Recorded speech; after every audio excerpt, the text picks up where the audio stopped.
Welcome to Voices in Hyperspace. This is a podcast where friends get together to discuss all things sci-fi, including the very fun hit sci-fi epic war series from the 90s, Babylon 5. I'm Legendary Black Lion. I'm Melisilo. I'm Nita, the painter. Hey y'all, this is Sunday. Yeah, so today we first of all, look how long we've been doing this thing. We've taken a few breaks, but we have one more episode in season 1. Give yourselves a pat on the back because we almost did it. And so far the series has been really fun. I think what we'll do later on, like one of these days, we'll do like a season retrospective, just kind of cover everything that we saw and learned and liked, and let people, let listeners have fun with that. This episode, The Quality of Mercy, I thought it was pretty good. What did y'all think? I thought it was amazing. I was so, like, of all the episodes we've watched so far, this one had me totally involved. Even like the extra story that's aside from the main story was just like, what's gonna happen next? Yeah. I like I agree. The episodes are getting better every single week. I'm like, this is really good. I liked how each of the stories showed a different perspective on how other people influence what can happen to you. Whether it's the law, most of it was the law, but like with one, it was just friendship where people was hanging out and someone was just being taken for a ride. But Yeah. I think if I'm remembering this correctly, this episode itself is very much in the direction where the show is going. It's very neat and clean. You get the idea, and the side stories are not just like wild off the wall stuff, right? And I know the previous episode, well, the previous couple of episodes, what was it, Babylon Squared, and then the one with the aliens.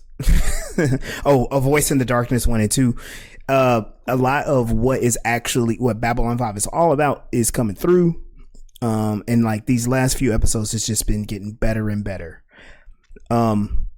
So just a brief summary of this episode. It's really cool because there are really just 3 stories happening.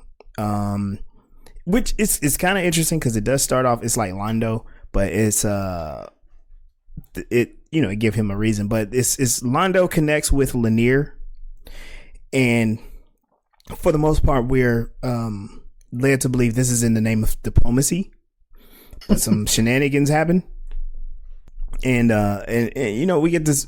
I think basically they're the comic relief of the episode, because the other 2 stories are just heavy. Dr. Franklin, this is a Dr. Franklin episode, which means this is a very serious episode.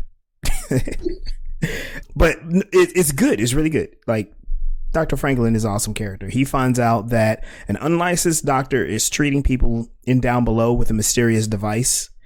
We'll get into that. And then the other story that's happening is there is a killer who was sentenced on Babylon 5 for committing horrible acts. And knowing that this is, of course, a telepath episode, this is also a Garibaldi episode. I want to start with Londo. So there is a new character that is introduced, and that is that Centauri he was talking to on the communicator that was telling him like he needs to be more outgoing and all that stuff, right? He needs to connect with everybody. And I thought that was interesting. For those who don't know, that character will be seen again, and the way that he was acting is very deliberate. You're going to see him more often, and you're going to hate him so much. I was really struggling with like the waiting for the connection to be made to the directive that he was given. Mm-hmm. to whatever he was doing with the what's the guy's name? Lanier. With Lanier, I'm like, okay, eventually something's gonna happen. But I guess listening to you explain he's basically supposed to just like be socializing, it makes sense. But during the show I was like, okay, when's the thing gonna happen where he's gonna like double cross this guy or something? Yeah, like it was that? like immediately. And we learned a lot about the Centauri today in this episode. and I want to kind of get y'all's opinion on this. It's like Londo was told he needs to socialize and connect with the other people, you know, for his job.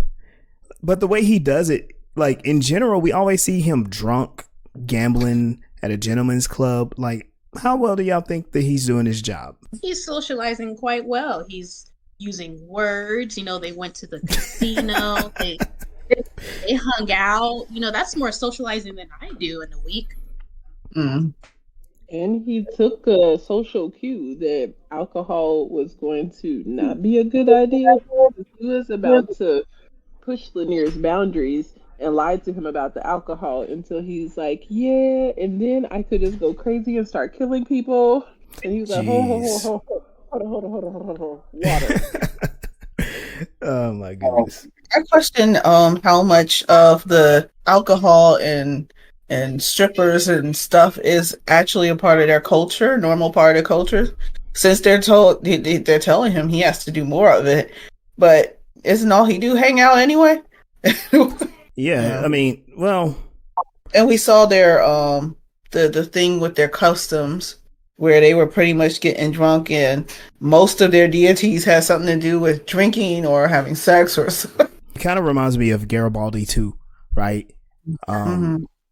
Londo, he's, you know, yeah, he's socializing and all of that stuff, but like he's actually keeping notes on everybody as well.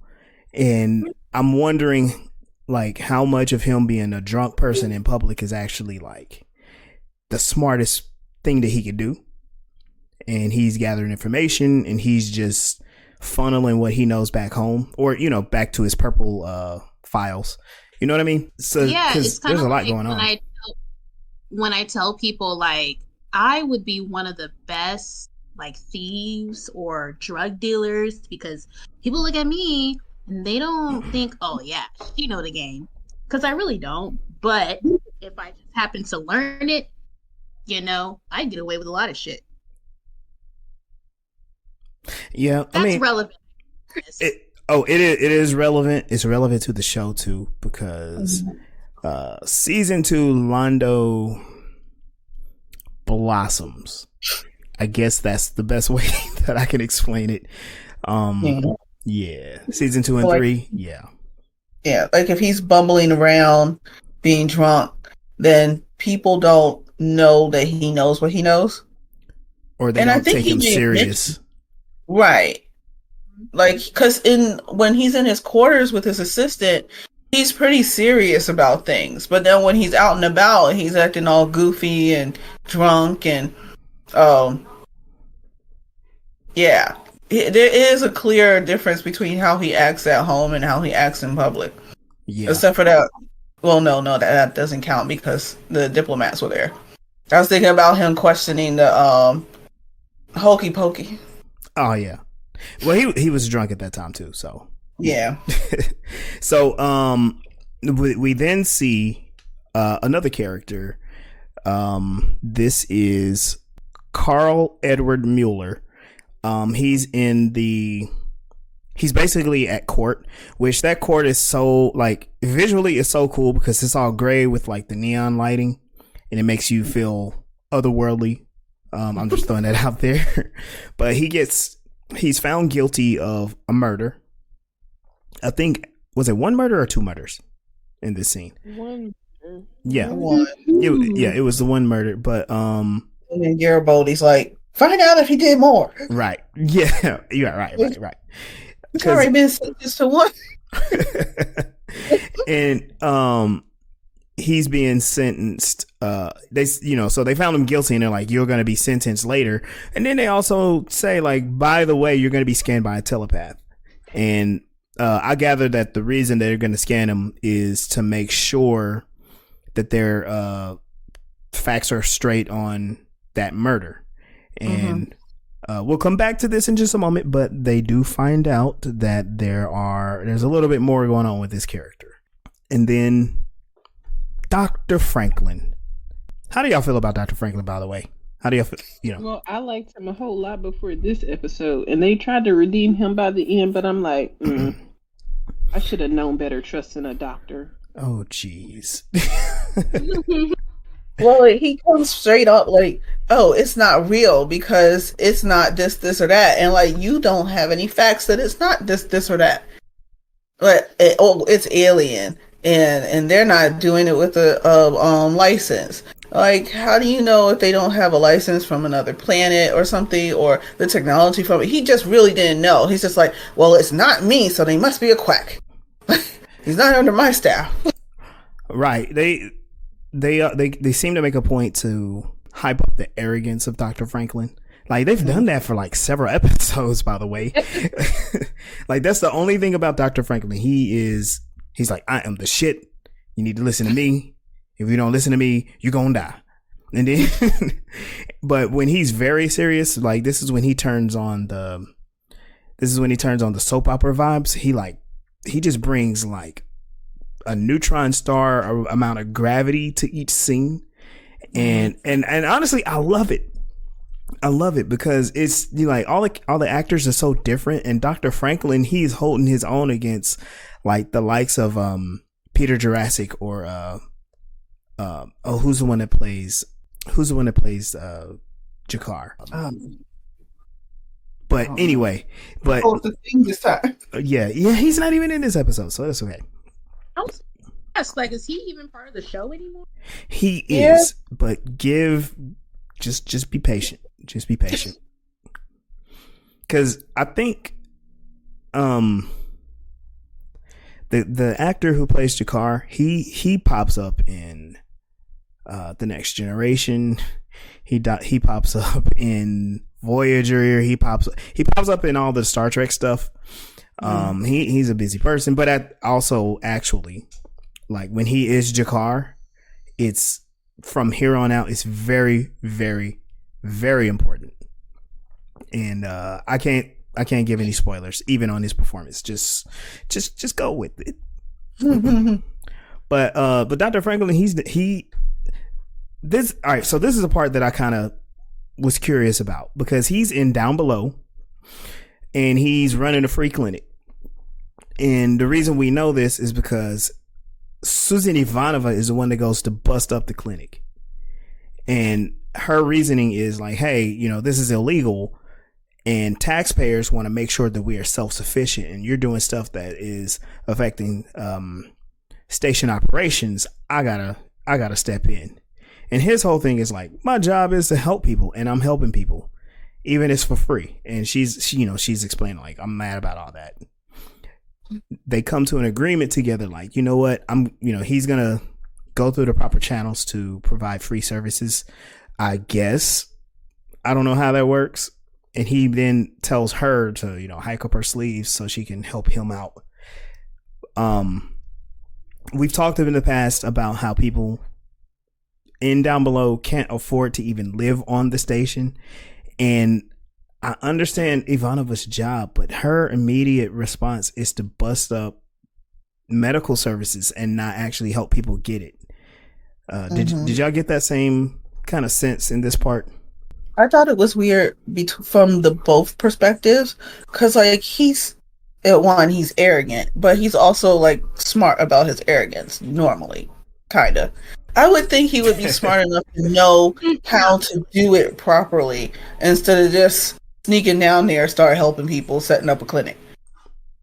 And then when you are a doctor, you have like that superiority. I do what I want to do. Yeah.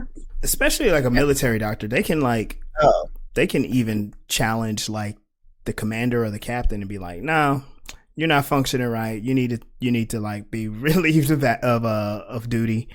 And yeah, he's like super arrogant and he has a lot of tools on his side. But I guess that's why they sent Ivanova, because she can shut all that down. Right. Well, like, even though she's very militant too, and by the books, like, she's also very for the people, political type person. Yeah. They made a huge deal out of making that. So, like, why didn't she come down there with, like, the proper channels for him to fix it so that he's doing it legally, so that he's not messing up her stuff? But instead, the both of them just decided to illegally keep going. Just keep helping people. And that's when they find out that fewer people are actually going to this clinic. So before we skip to that part, go ahead. I understand that she was just like giving him a hard time, but she never intended to like break up the operation. She's just like, yo, I'm cool people. I'm with the shits. So like just give me a heads up when you're doing things and I'll make sure that it goes off without a hitch. Yeah. Which, I mean, we know that the senior staff, like the main characters, they are all about bending the rules. And they have the commander as like, you know, if all else fails, he's going to help cover. You know what I mean? Mm-hmm. Yeah. And so Dr. Franklin finds out, like, okay, fewer people are going, and he investigates. And what he finds is there is another person practicing medicine in down below for free. And this is Laura, who is using a special alien device to heal people. I thought his reaction was pretty interesting. It soured my affection for the doctor. I've never had a problem with him until they put him in the role of a real 21st century, you know, what is it called, a allopathic doctor, or do I have that backward?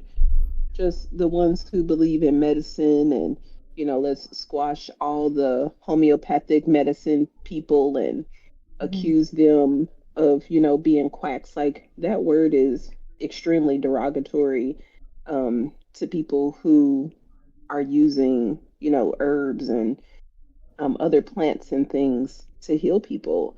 And it really, it pissed me off, honestly. I'm like, how dare he just assume that what she's doing is, you know, not working without like giving it any kind of inquiry or, you know, just finding out what is actually behind her methods. It was extremely, you know, arrogant and dismissive of any other technology that he is not aware of. You would think in whatever, you know, space and time these people are existing in, with all the different planets that there are out there, that, I mean, you would consider that the thing that you're doing ain't the only way. Yeah. I thought it was really weird that he would brag so much about being about science, but didn't apply science to his to his opinion of what she was doing. It's like, oh, you went down below doing it, taken away from what I'm doing, so it must be wrong. I was gonna say it's interesting because y'all did point out like he was being arrogant, and it makes me think like, and you know, I'm totally doing headcanon. He's probably seen a number of aliens doing something to take advantage of people on the station. I mean, shoot, they got a whole underground like organized crime syndicate on the station, right? After 2 years, it's wild. I might be way off as far as like what episode this happened. But didn't the Centauri talk about? Didn't we find out that the Centauri tricked the humans into thinking that they were related, and come to find out, humans was like, no, you're not related to us. In fact, there's nothing similar to us at all. So I'm gonna give Frank on this one part, not even the whole episode, just this one aspect of it. I'm gonna give him the benefit of the doubt. He's making an assumption, possibly around things that maybe he's seen. later in the series, we find out that he's also studied xenobiology. And of course he has, because he's over there doing operations on like freaking yeah, on Vorlons and Death Eaters or whatever them things are called. And so it makes sense. Maybe he just never encountered this particular species that created that device. But whatever the case, he's given Laura the third degree about it, and she's shutting him out completely. She's like, "Look, I'm handling this. Don't bother us. Get on out of here, little boy." And this is where Franklin does take that principled approach. He doesn't know what to do. Well, he does. He thinks he knows what to do. But we'll come back to them shortly, because a relationship develops between Franklin, Laura, and her daughter. Back upstairs, like we're in this, like I'm in the building with them. Yeah, the judge is telling Carl, like, okay, we're gonna carry out the sentence of death through death of personality. And there is a discussion about all of that. It's this kind of points out like what's interesting about the justice system on Babylon 5. So they know that Carl killed people, and they're discussing like what their options were. They were saying we could ship him back to Earth and have the sentence carried out that way. And it turns out that's super expensive, and people are just not interested in doing that. It's like, if they committed a murder, don't bring them to Earth, carry out the sentence on the station. And on the station, they're saying we can't hold anybody for life because we don't have enough room. We don't even have enough room for the people that are breaking the laws right now. So they can't hold them for life on Earth, can't hold them alive in the station. So then the third option is death of personality. And while they just kind of casually throw this around, it is daunting, because it's an interesting process where a telepath is present, and what they do is they brain scan you and wipe your personality from that body, and then they implant a new one. And I wanted to ask y'all about this particular punitive process. I know there's a whole lot more going on with Babylon 5, but just this one little aspect, I wanted to know, what did you think about the prospect of, okay, this is how we're going to handle criminals? I remember seeing this with my dad when I was a kid and questioning, like, okay, so you don't necessarily have to kill people, but you can erase all the things that made them undesirable for the community, and then give them a more desirable place in the community where it's actually being helpful instead of harmful. But then, like, as an adult, I just see the system acting like a narcissist, where like they completely wipe who you are and tell you who you're going to be. Right. Yeah, and I see slave labor. Get rid of one problem, and we already have mouths on this ship that were unable to provide adequately for, or unwilling to provide adequately for. And if you're gonna essentially kill them, but because the skin bag of flesh is still gonna be functional and taking up oxygen, then I don't know, they're making themselves feel better that they didn't actually kill them. Like, get the hell out of here. You might as well ship them out the airlock. What's the difference? That was Garibaldi's solution. Yeah. And he's a fucking jerk too. Don't even get me started on him. But go ahead. Isn't that what we want? What happened anyway is for people to get a whole new personality that suits the well-being and the happiness and the things of the other people around. quote rehabilitation centers. Um, I'm sorry. I just see the process of giving them a new personality as just like a shortcut to from therapy to get the person that we want.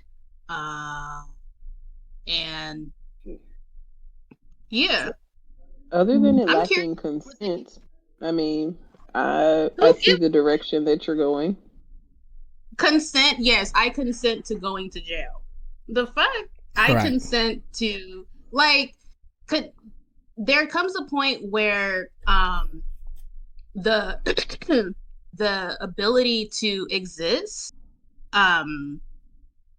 has to be considered. And if I cannot exist with this person around, then, and we're going to ask for this person's consent to stop being an asshole, I doubt we're gonna get that shit. And so we might as well just all die. Because I mean, that's all, we're all dying anyway, right? We're all going to end up dead. So then how about we all just cut to the end of the story and everybody dies? Like fuck this for somebody to lose their personality. How about these excuse me. These homeboys that you was murdering, you didn't get their consent. Like fuck you. So one thing that's been, and I purposely didn't say too much about it, but I threw out the word, this is a punitive process. And that's because we have the Earth justice system, which I don't exactly know how it works on Babylon 5. It seems like there's like a military tribunal or a military appointed judge, whatever. But it's punitive anyway, because they have laws and then there's a punishment for breaking the law. And that's very much like the system that we have now. We don't have any guidelines in place for people to function together in a community. Mm-hmm. And the people who are going around the law seem to be everybody, right? The commander's going around the law. The doctor's going around the law, the criminals, people in down below. We saw a young lady a few episodes ago who stole to eat. And their whole thing is like, well, she has to pay for that. You know what I mean? So it's punitive, it's punishing. And there is no system in Babylon 5 or in space that is actually like a restorative and transformative system. And so when we look at this, we're thinking this is definitely a punishment sent down from a higher power that was given to the judge. We can only assume the laws and debates and discussions that were given that happened beforehand, because apparently some people somewhere decided, yeah, this is a good idea. And it also brings up another interesting topic, and this is what I wanted to get into a little bit, because the judge says that Carl is going to have his personality replaced by one so he can serve the community that he did harm to. And I just thought that was interesting / creepy and scary. And I'm telling you, this is the sci-fi aspect of this whole episode that is really kind of terrifying to me, because I don't like, yeah, he's a serial killer, and they found him guilty. He did harm to several communities, by the way. Just to kind of spoil this part, he didn't kill just one person, he killed many. And they're like, and the judge is like, you're gonna serve the people who you harmed. I'm researching like restorative and transformative justice, and that is an idea on how to restore people and be able to like serve who to restore the person you've caused harm to, or the community. But what's the purpose of destroying the personality? You know what I mean? It's kind of like what Nita said. It's like you're just taking that meat bag and refashioning it. You know what I mean? Like, is that justice? I think I said it's a shortcut through therapy. So Yeah. like the whole thing Yeah. about therapy is like changing the way your brain perceives or what is it, processes information so that you don't do fucked up shit anymore. So if your personality is what's causing you to go out here and murder people, then it seems apparent that that's why they're getting rid of that personality. Like, let's Right. throw that away. Yeah. And then let's replace it with this other thing that's not something that will be harmful. I think it has nothing to do with the actual law system. I think that there's something more to this, like the Psychor putting their hands in the things and playing with stuff and seeing how much they can get away with and practicing controlling people's minds so they can eventually take over.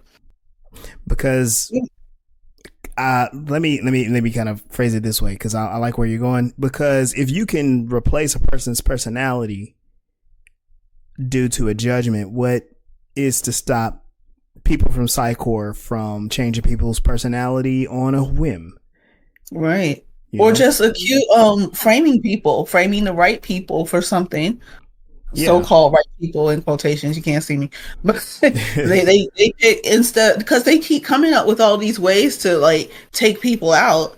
We already seen someone who can use like a molecular or very small telekinesis for assassinating. Like, why assassinate? Yeah, that's right. Instead of trying to replace them with somebody else, kind of like I'm thinking about X-Men, Mystique taking over the Senator. You could just take over their mind instead of killing them for the purpose that you want. Wasn't an episode where the whatevers had a weapon or some kind of technology that would block the Psychor people? Oh no! It was the God episode. Yeah, that's what I was gonna say. Mm-hmm. Yep. Go ahead. No, you're correct. It was the God episode. Michael Smith, the black man that became God with his psychic powers. I can't remember his name. That could be completely wrong. That he's supposed to be a god. They gave him the most generic name. Yeah. And John Smith. right. It just kind of adds an extra wrinkle / layer to this universe, because if you're not thinking too much about it, you'll forget that telepaths can change people's personalities. I'm going to say that one more time. Telepaths can change people's personalities. And then we're going to move on, because this will come up later in the series. They're just scary, period. Yeah. When we first got introduced to the telepath and how there's like a Psychor, and I'm just like, wow. Yeah. That's terrifying just alone. But just for the record, I am with erasing somebody's personality. The Psychor is like the Mutant Registration Act. Except for they're the actual mutants. Yeah.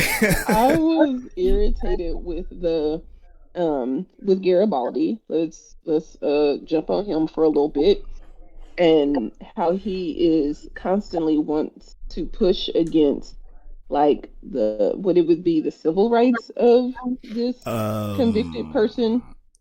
Yeah, I guess it's civil rights, but it was like what did the judge say? It was something about like judicial rights, criminal right. Is it criminal justice? Whatever. Basically, all over this man's rights. Yeah. Even though he's steady breaking the law, and it's okay for you to do it, but not for him. And then when the judge is like standing up for the convicted individual, like, hey, even though he's wrong, we gonna do what we supposed to do right by the law up here. And it's like anything she goes into his mind and finds out is gonna be confidential and can't be used in court. But what did she do? Go in there and get her, she gets stuck. Haired stiff. Yeah. And then she come out blabbing her mouth to the biggest, nosiest, not following the rules mofo on the entire spaceship, planet. I don't know what Babylon Station. There we go. It was frustrating.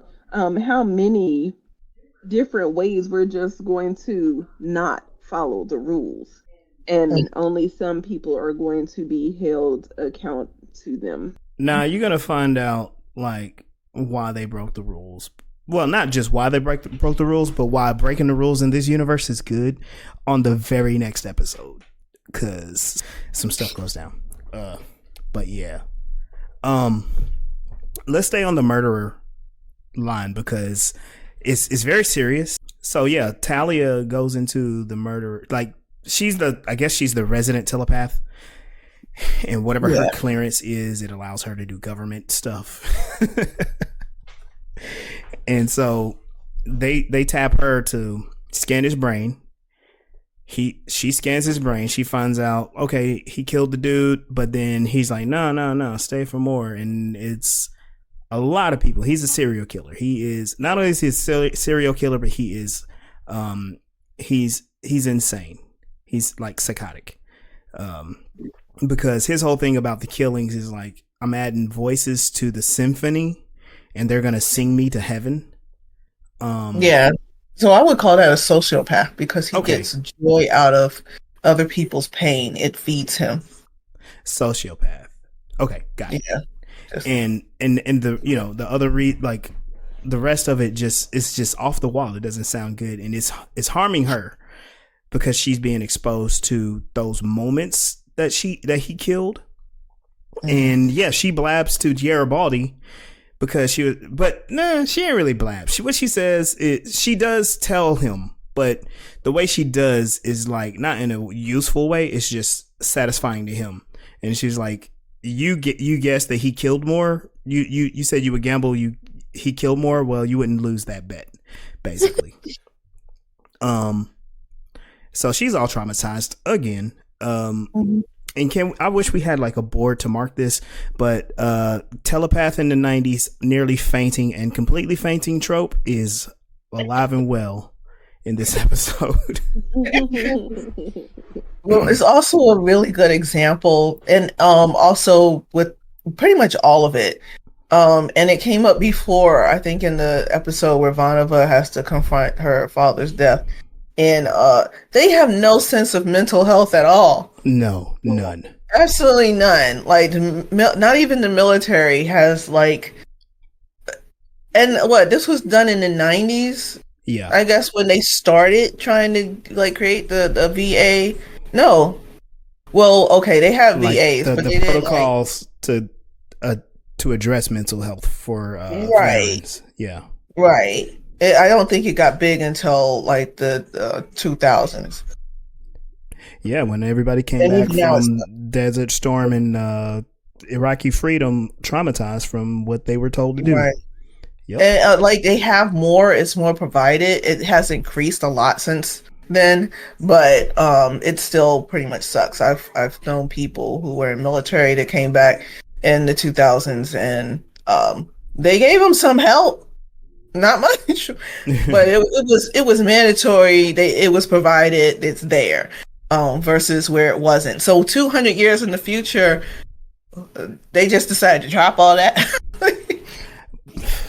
Well, maybe maybe in that timeline they never pursued it because just people are just, we have hindsight. Yeah. But then what happens is, as they're about to carry out the sentence, they are transporting the prisoner, which, oh my God, the security is just so useless in this show. He breaks free, grabs one of the, tries to grab some PPG. He knocks a dude down and runs away, and they shoot at him, and he gets away. He's like on the station, just wandering around on his own, which, I mean, how does that happen? Exactly. It's just wild.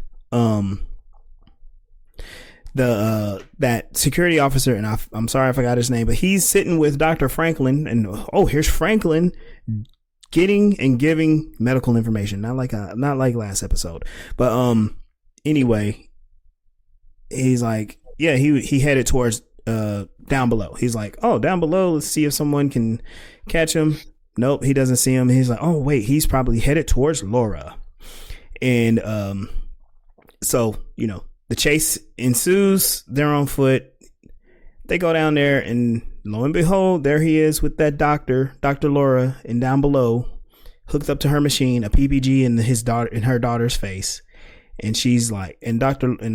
Laura is getting weak, giving her life energy to the killer. And what's with the doctor saying, "Hey, I'm about to go check on this criminal, but I want you to call for backup in 20 minutes"? What? No, they need to be on their way now. Just tell the Garibaldi where she is. I think that's where she is, instead of you going down there in a blaze of glory. I don't know, man. That's not a cop. I'm sorry. That security detail is not the most competent group of people. They're probably gonna go down guns blazing and kill everybody, especially Garibaldi, who never watches his back. But of course, like y'all said it a minute ago, the doctor's arrogant. So he's like, I'm going to be the hero.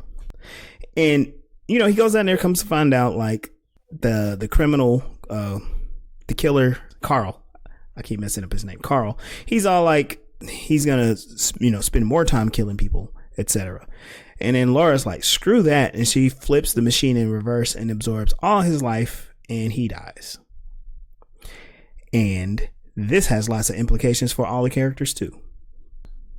Before we got to that, when the doctor was accusing her of being a quack, and then found out that, she was previously a medical doctor, and he all of a sudden had a change of heart. Oh, you went to the same, what would it be called when you go to a place and then you, like society. There we go. You went to the same society as I do. So, now all of a sudden you get this respect, even though you still haven't done no scientific testing or anything to figure out whether things were up and down or not.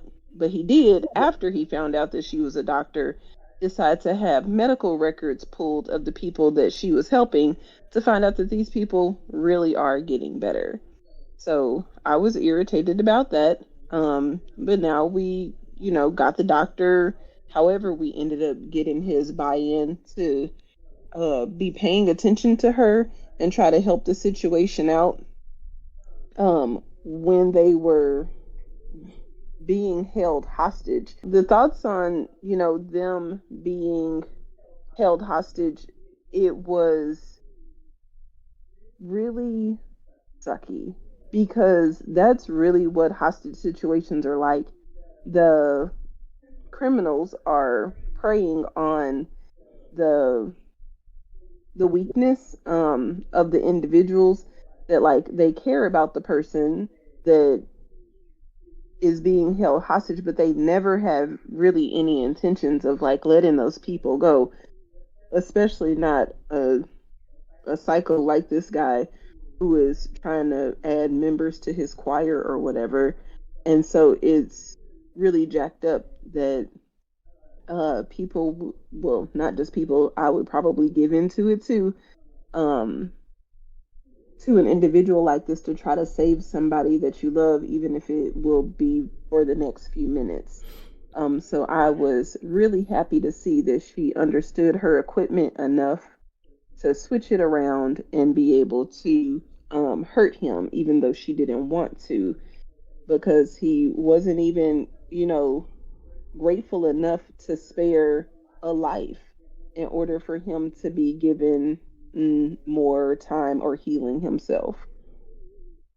And I thought you pointed out some important things, because like her history in medicine was to try to find a cure, or she was very dedicated to her patients, and she was trying to do more and more work, and so she got addicted to stems to help her do more work. All right, we talked about that a lot.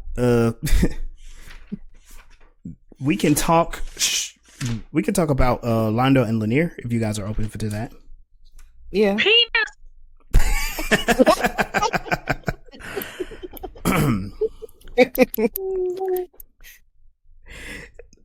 Londo asks Lanier to come. Well, he insists that he's going to teach him about other cultures by experiencing his favorite things on the ship.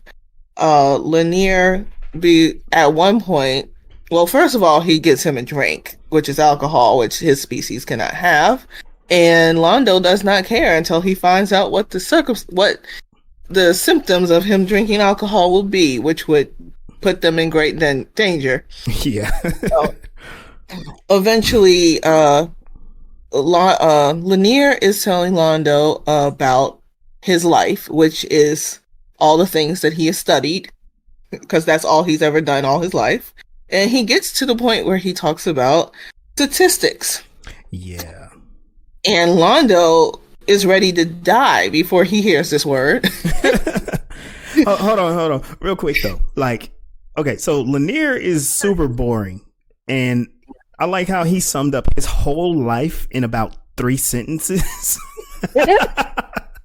Well, I was born to the what was it? The what class? The religious cast? The religious class. Path. Mm-hmm. And he studied in the temple. And then a few months ago, came to Babylon 5, and there is nothing else. Yep. It's like, jeez. So Londo insists that you didn't actually understand anything about the other cultures until you experience it. The experience is more important than studying the facts. So he mentions that he studied statistics. So he's like, I'm going to take this dude gambling with me. They are playing an Earth game called poker. Yes. And Lanier, because he studied statistics, is helping him win the game inadvertently because he's just interested in the facts of what's happening and not trying to beat anybody. Londo's using this information to manipulate the table. Man. And part of that manipulating the table was to use a part of his body to steal people's cards. So we mentioned earlier just like how Londo is just spending time in the casino, at the gentleman's club. When they get there, there's like a dancer who disrobes in front of Lanier. Just to get the point across, right? And we don't think too much about Londo, but there's some stuff going on in the background. But like in general, he's trying to get Lanier to like loosen up. This might be kind of like Straczynski's way of showing kind of like the contrast of super religious people and then like super carnal people, I guess. But Londo is like in general, they just show like Londo's just not trustworthy, and Lanier seems to be a little too trusting. He just goes along with it. When Londo finds out about the statistics thing, they set up on some poker, which is dope. Yeah. Oh yeah, that's right. We got a poker shark in the room with us right now. Oh my god. It did show Lanier wasn't telling 100% of the truth when he said that all, him going to the temple was all there was. Like, we've been seeing him all season learning about different species. He actually put together a Kawasaki Ninja. And now he's learning poker. Because before that, he was talking about how he studied the different dialects on his planet. Yeah. So learning to translate Japanese was kind of like, he's like, oh, that's one of my specialties. So yeah. Yep. I also felt like it was a very watered down version of what was going on with the murderer. Whereas like a lot of choices that he was making was based on what society feels like should be happening. Lanier was like, this is a whole nother world that I probably don't understand. Maybe let me see how I'm supposed to learn from him. But just taking him at his word for that is, how was I supposed to parallel that to it? Like, society doesn't give the killer a say on how they deal with him.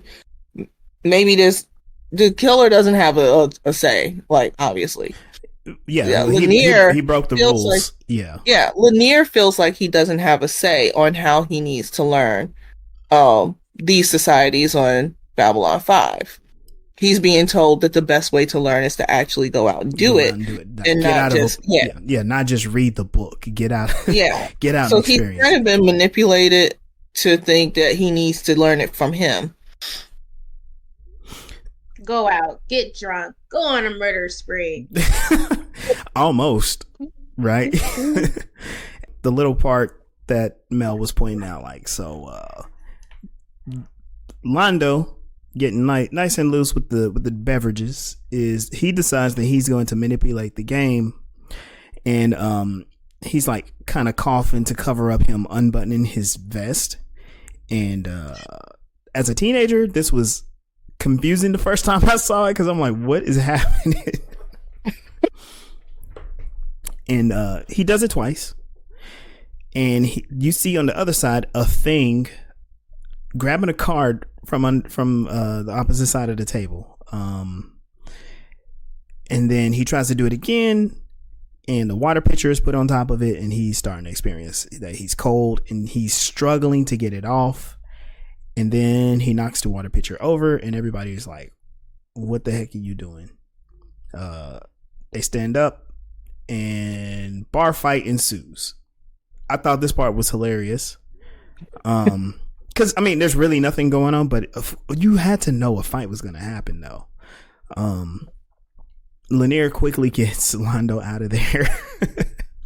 I mean, but Londo got punched square in the face. Like, I know. I'm like, oh my gosh. They didn't move fast enough. They didn't get out of there fast enough. I don't think they got out of there at all, because like Lanier was successful with getting the one guy off of Londo. Yeah. And then Londo's greedy self don't even know when to run. Like, it's time to go. Nah, we gonna stay here and get beat up by the whole establishment. Right. Everybody. Like, they was all there, patting fists, ready to throw down.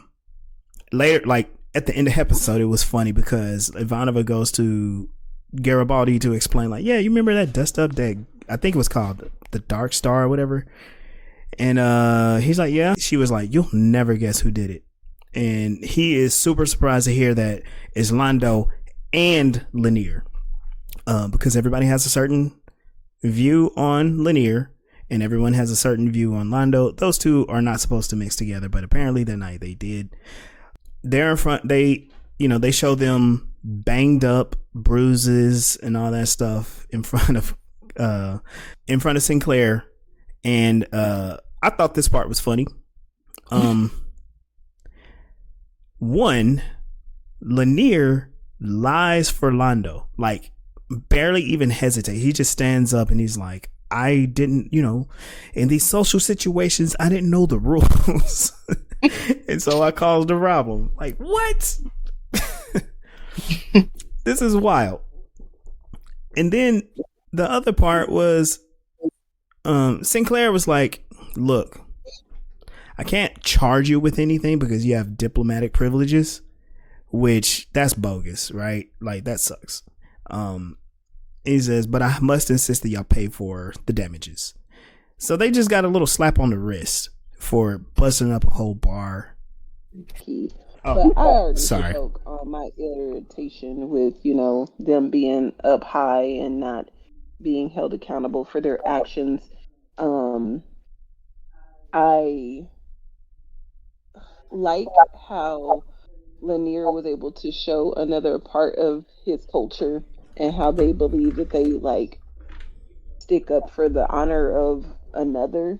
That was an interesting piece of information gained about his species.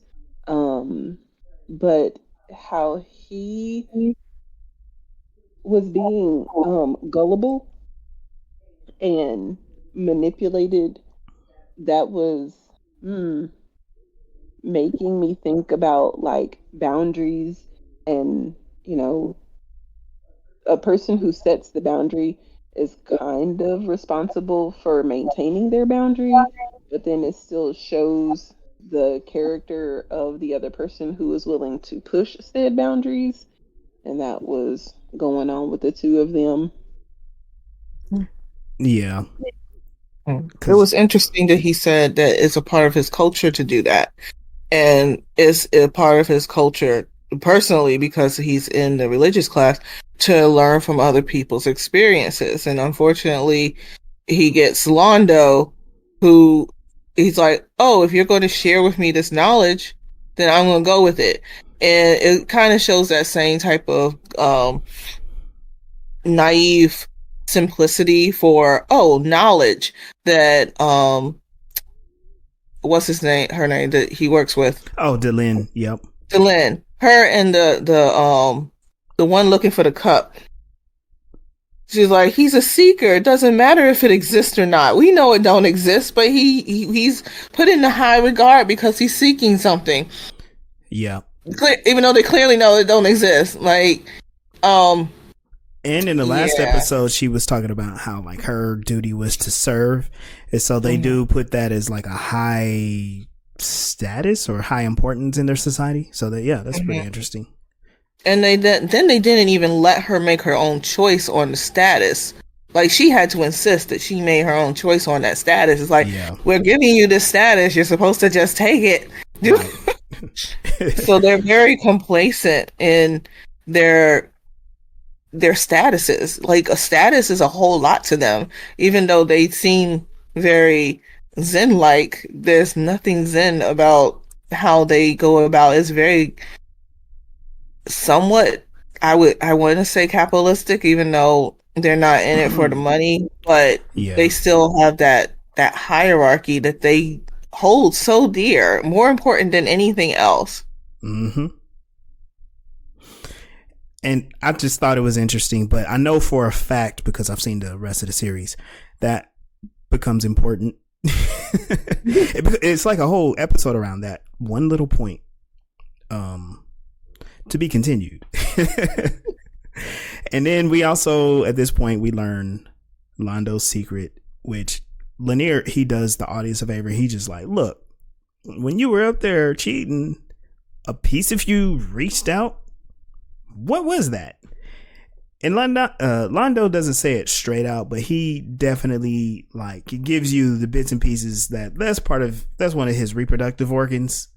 And they show a statue that has like 6 of them. And so now we are terrified by the horror of the Centauri anatomy, because all of them are like that. Male, female. Yeah. And the more I think about it, like, and I'm sorry for putting this image in y'all's head, but we don't see a single disrobed Centauri the entire series. Mm-hmm. But didn't we? Nope. One wasn't she Centauri? She was Centauri, but she had clothes on. She had stuff covering her up. They need more. Say that again, Nita. She had her penises tucked away. Maybe I'm tripping, but in one of the very beginning episodes, the bald Centauri chick that he was in love with, but she was basically his slave. He eventually freed her and gave the brooch to her. Hold on. She was undressed on the stage. I'm gonna look it up because you might be right. You might be right. She was a stripper. I thought. Go ahead. Sorry. I'm sorry, Mel. When he was explaining what the tentacles were, I didn't get the memo that what is this species called? You know what? Her belly is showing. So you are correct. She's not fully clothed. Right. On top of that, I think he was explaining that like some of us have both male and female reproductive, but not all of us. Okay. But I could be wrong on that part. Yeah. So what I heard was that the statue, that one particular deity, had the characteristics of both male and female. Okay. And so by her having the tentacles was her having the male part. So the tentacles are the male, the penis. Yeah, they're not tentacles. As soon as it came up and touched the deck of cards, I was like, that's that man's penis. Me too. I was dying laughing.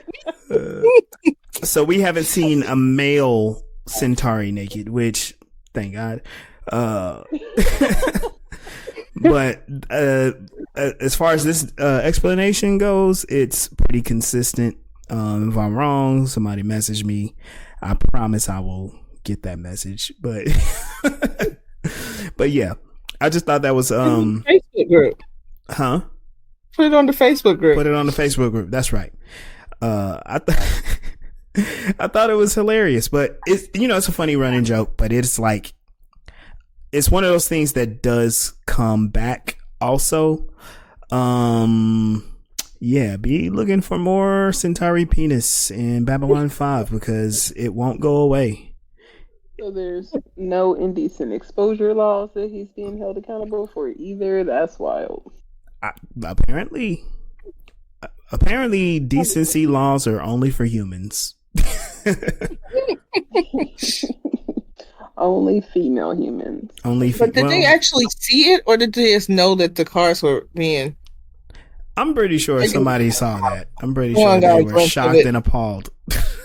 Because he like knocked over the water, and they looked at him like, "We know you got tentacles. What happened?" Right. Or he saw what it was, and he knows what it's for, and he's very angry. Anyway, we're gonna try to wrap this up. I thought it was a good episode. I thought it was a really good episode. The writing for these last few episodes of this season were doing amazing. We got one more episode left, y'all. Yeah. Yay, season 1. Yeah. Any last thoughts on this one? I thought it was funny when his penis got cold. He was like, ooh. His whole body was feeling it. That's how you know it was a penis. You ever put ice on your testicles, Damien? We won't discuss that on the air. So we can't talk about it. Okay, let's wrap this up. No, but also, like, yeah, just don't just don't set a picture on it. We'll be all right.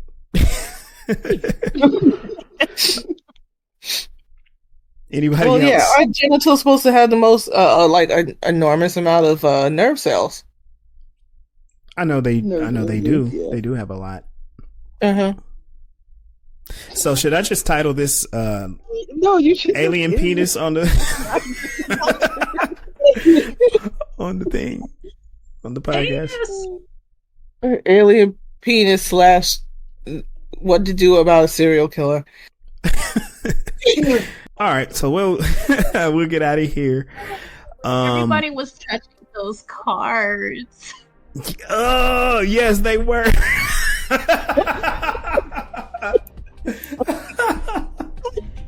Yep. Clearly not concerned about STIs.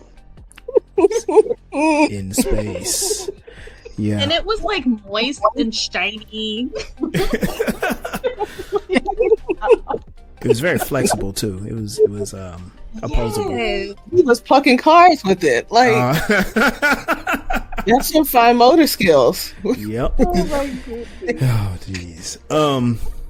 When the one alien was like, "Are you cheating?" I wish he would have been like, "Is that your dick?"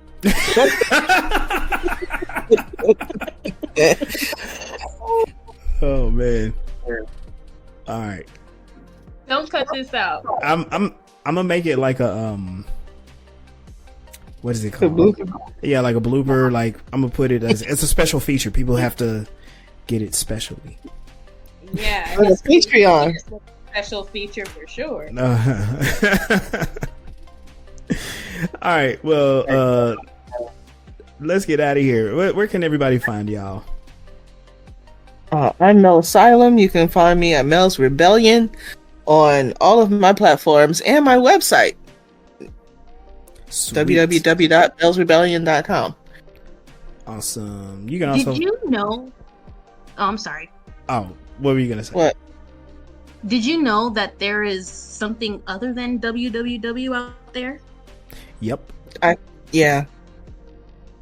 All right, as you were. Where can we find you, Nita? Oh, I am Nita Painter on TikTok, Nita_Painter_. On Instagram, Nita_Painter_. On Facebook, Nita Painter. www. No wait. https:// www.nitapainter.com. Jeez. Yeah. Louise. And what about you, Sunday? You can find me at a poker table. Good night. Right. She over there running them cards, running them tables. Yo, money. And this is Legendary Black Lion. You can catch me on all social media sites. You know what you should absolutely do? You should look up not Legendary Black Lion. I'm just getting into the mood. You should be looking up Voices in Hyperspace on all podcast platforms and on YouTube. I figured out the whole YouTube music thing. So if you are having fun with that, go ahead and make it part of your podcast. It's going to be great. And of course, you can find us on Spotify, Apple Podcasts, Amazon Music, YouTube Music, and a variety of other podcasts and streaming sites. We definitely appreciate the views on YouTube. Go ahead and subscribe to us and join some of the conversation. It's going to be fun. There's been a lot of sci-fi coming out lately, and this summer is going to be like something that I think will be pretty amazing, pretty active with us. We got one more episode of this season of Babylon 5, and we may have to do a retrospective just to get some of y'all talking. This is a great and fun series, but we will be reaching out to other types of sci-fi. I appreciate y'all joining me, and we will catch y'all next time.